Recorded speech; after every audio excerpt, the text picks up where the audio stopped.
अस्सलाम वालेकुम नाज़रीन।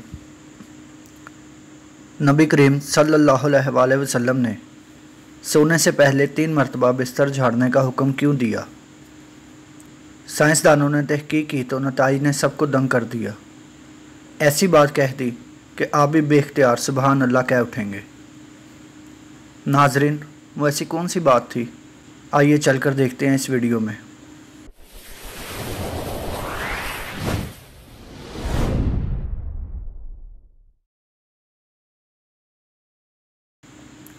नाज़रीन, इस्लाम एक मुकम्मल ज़ाब्ता हयात है जिसमें ज़िंदगी के हर पहलू से मुतल्लक़ रहनुमाई मौजूद है, और हमारे प्यारे नबी करीम सल्लल्लाहु अलैहि वसल्लम ने आज से 1400 साल कबल जो सुन्नत अख्तियार की थी और इन पर अमल पैरा होने का हुक्म दिया था, आज साइंस भी इन अहकामात को दुरुस्त तस्लीम कर रही है।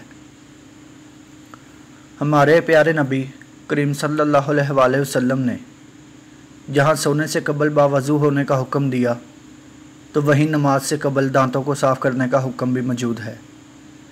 और साइंस कहती है कि ऐसा करने से इंसान दांतों की बीमारियों के साथ साथ दिल और मैदे की मुहलक बीमारियों से भी महफूज रहता है। नबी करीम सल्लल्लाहु अलैहि वसल्लम के अहकामात और सुन्नत से ये साबित है कि सोने से कबल अपने बिस्तर को 3 बार झाड़ देना चाहिए। बज़ाहिर तो ऐसा नज़र आता है कि इस हुक्म का मकसद बिस्तर पर कीड़े मकोड़ों या किसी और नुकसानदेह चीज़ से साफ़ करना है, लेकिन साइंसी तहकीक में ऐसा होशरबा इंकशाफ हुआ है कि आप भी दंग रह जाएंगे और बेख्तियार सुबहान अल्लाह कह उठेंगे कि किस तरह नबी करीम सल्लल्लाहु अलैहि वसल्लम ने 1400 साल पहले ही अपनी उम्मत को बचाव की तदबीर बता दी।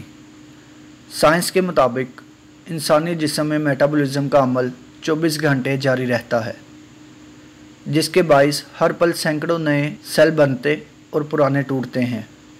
हैरानकुन बात यह है कि सोने के दौरान जिस्म में टूटने वाले सेल बिस्तर पर ही गिर जाते हैं, जो इंतहाई छोटे होने के सबब नज़र नहीं आते। अगर बिस्तर को बगैर झाड़े इस पर सोने के लिए लेट जाएं, तो ये मुर्दा सेल जिस्म में दाखिल होकर कई मुहलिक बीमारियों का सबब बनते हैं। और साइंस ने यह भी साबित किया है कि इन मुर्दा सेलों को साफ़ करने के लिए बिस्तर को कम से कम 3 बार झाड़ लेना लाजमी होता है, और ऐसा करने से ख़तरा टल जाता है। नाज़रीन, उम्मीद करता हूँ कि आपको मेरी आज की ये वीडियो पसंद आई होगी। अगर आपको मेरी ये वीडियो पसंद आए तो वीडियो को लाइक और चैनल को सब्सक्राइब लाजमी कीजिएगा। खुदा हाफिज़।